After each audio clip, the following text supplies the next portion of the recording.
Bismillahirrahmanirrahim. Assalamualaikum warahmatullahi wabarakatuh.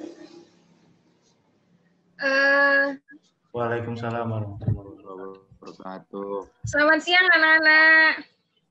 Siang, Bu. Bagaimana keadaannya di siang hari ini, di awal tahun kali ini? Baik, Bu. Baik, Bu, insya Allah. Baik, Bu. Alhamdulillah ya, baik semua. Nah, siapa ketua kelasnya? Saya, Bu. Alvan, Bu. Alvan, Bu. Alvan. Coba dipimpin Alvan untuk membaca doa belajar terlebih dahulu. Baik, teman-teman, sebelum memulai pelajaran pada siang hari ini, alangkah baiknya kita membaca doa terlebih dahulu. Bismillahirrahmanirrahim.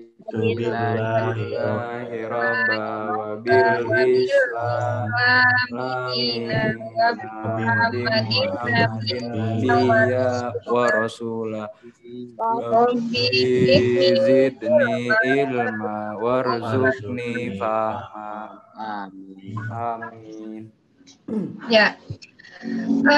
Di pertemuan yang lalu kita sudah membahas pembelajaran di fikih itu tentang kewajiban sesama manusia. Nah, pada siang hari ini kita akan membahas tentang konsep usul fiqh. Nah,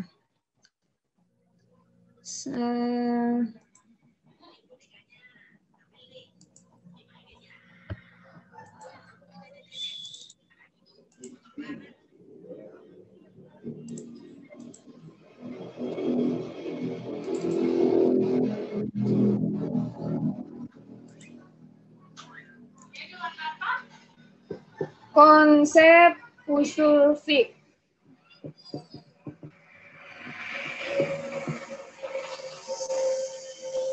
Pada konsep usul fiqh hari ini, di sini ada dua kata. Yang pertama, usul dan fikih. Nah,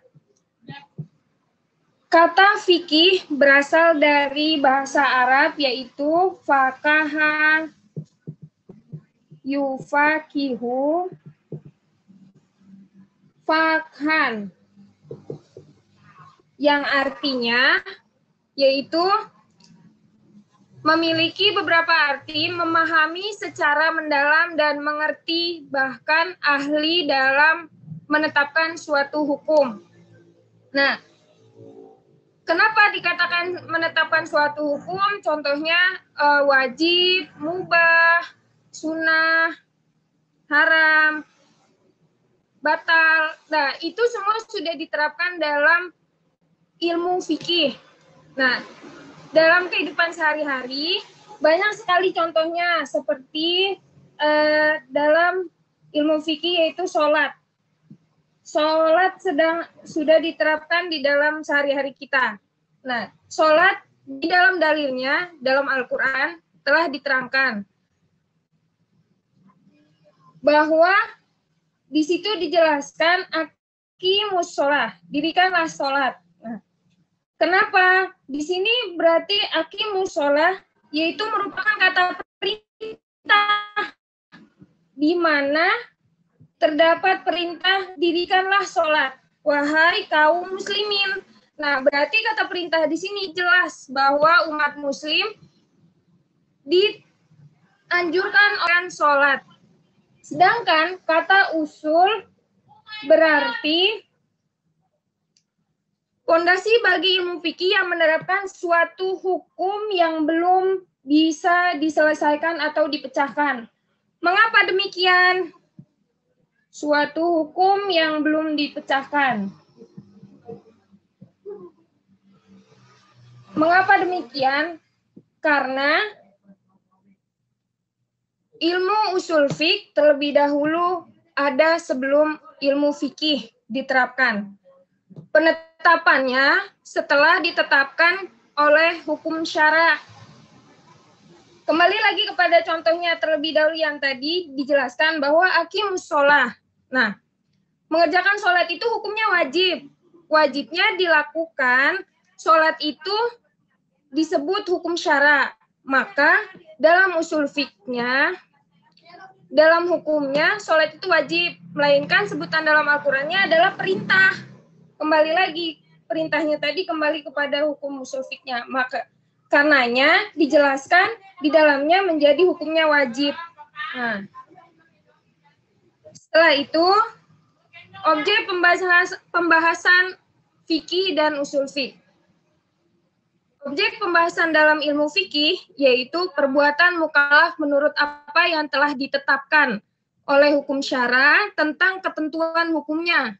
Nah, sholat tadi kan sudah dijelaskan bahwa ketentuan hukumnya adalah wajib bagi seluruh umat Islam dalam Al-Qur'annya, dalam dalilnya, karena itu sudah menjadikan suatu kewajiban bagi umat Islam. Nah, ketentuan hukumnya, maka dia menjadi wajib.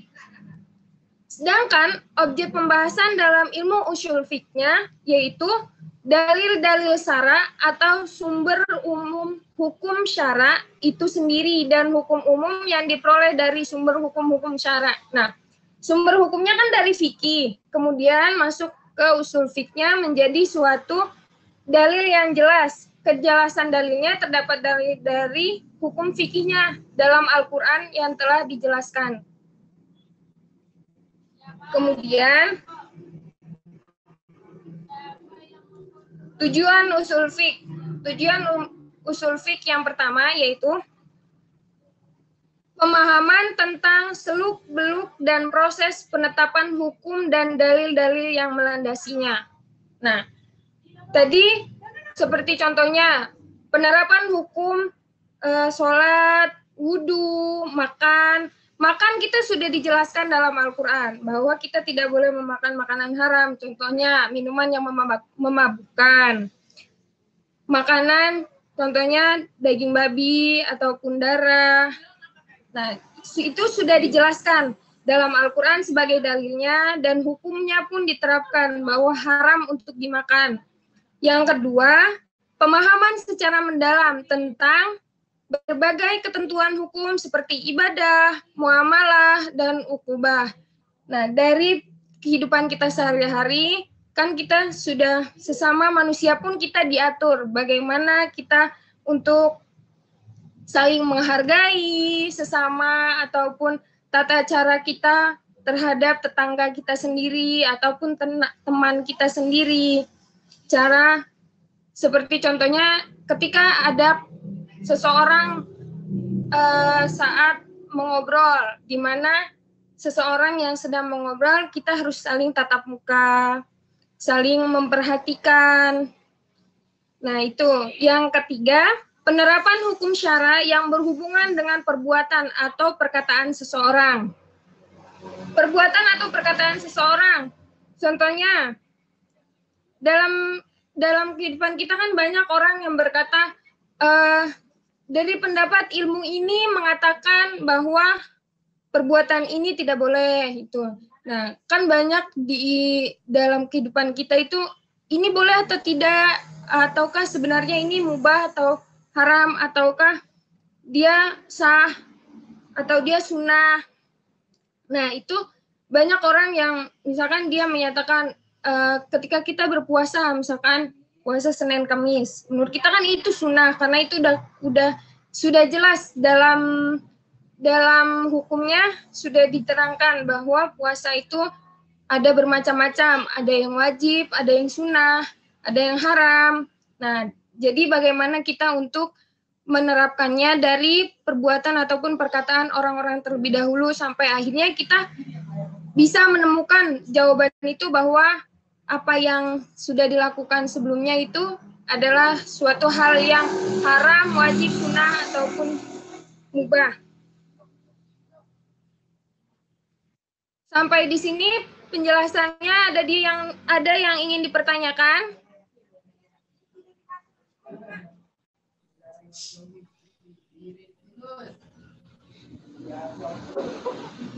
Sudah paham semua? Sudah, Bu. Sudah. Ya, baik. Kalau sudah paham semua, Ibu ingin bertanya kepada Saudari Wisnu. Saudara, Bu. Oh iya, maaf. Saudara Wisnu, Ya, baik, Bu. coba jelaskan kembali contoh usul fiqh maupun fikih dalam kehidupan sehari-hari. Ya, dalam kehidupan sehari-hari ya, Bu ya. Ya, Menurut saya, kalau kehidupan sehari-hari itu fikih yang menerapkan apa ya? Hukum yang menerapkan syariat Islam yang membahas tentang syariat agama Islam ya. Baik mau konteksnya itu di lingkungan masyarakat, dan itu outputnya bisa ini ya, kayak ibadah. Selain itu juga mengetahui bagaimana caranya, mengetahui bagaimana hal yang kita lihat, yang kita ingin kerjakan itu tuh haram atau enggak, pas atau tidak, itu fikih ya, Bu. ya, Kalau misalnya usul fikih itu dasarnya ya, Bu, kayak misalnya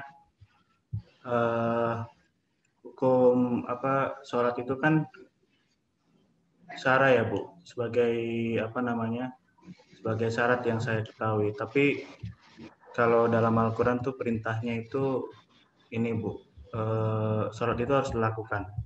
Seperti itu sih yang saya ketahui. Mungkin teman-teman ada yang mau menambahkan, Bu. ya. Terima kasih Wisnu. Iya, Bu. Yang lain ada yang ingin menambahkan dari pendapat Wisnu? Kalau tidak, siapa yang dapat menjelaskan kembali tentang pembahasan kita mengenai konsep usul fiqh yang telah kita pelajari pada hari ini?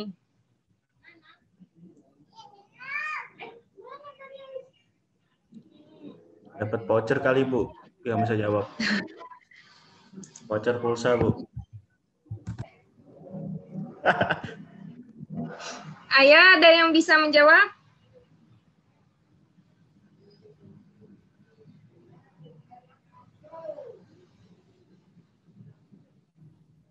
Saya mau jawab ya, Bu. Oh iya, Heni, silakan. Secara intinya bahwa usul fikih itu adalah sebuah pengetahuan tentang kaidah yang dimana pembahasannya tentang sebuah penentuan hukum syara dari dalil-dalil yang sudah kita lakukan. Ya. Terima kasih Heni atas penyampaiannya. Ya, mungkin sampai di sini bahwa maka dari konsep usul fiqh itu dapat disimpulkan bahwasanya usul fiqh adalah pengetahuan tentang kaidah yang pembahasannya digunakan untuk menetapkan hukum-hukum syara yang berhubungan dengan perbuatan manusia dari dalil-dalil yang terperinci. Terima kasih untuk pertemuan pada hari ini. Untuk tugas selanjutnya, dibuka di halaman selanjutnya bahwa pembelajaran tentang hukum syara. Di minggu depan kita akan memasuki pembahasan itu. Jangan lupa dipelajari lagi di rumah. Apabila ada kesalahan, Ibu mohon maaf.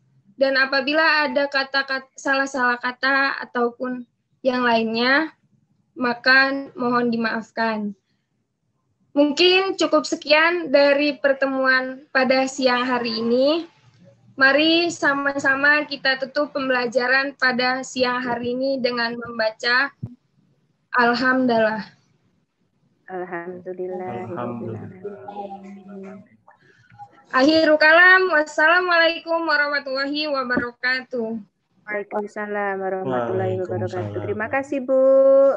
Terima kasih, Bu. Terima kasih ya, Bu. Sama-sama.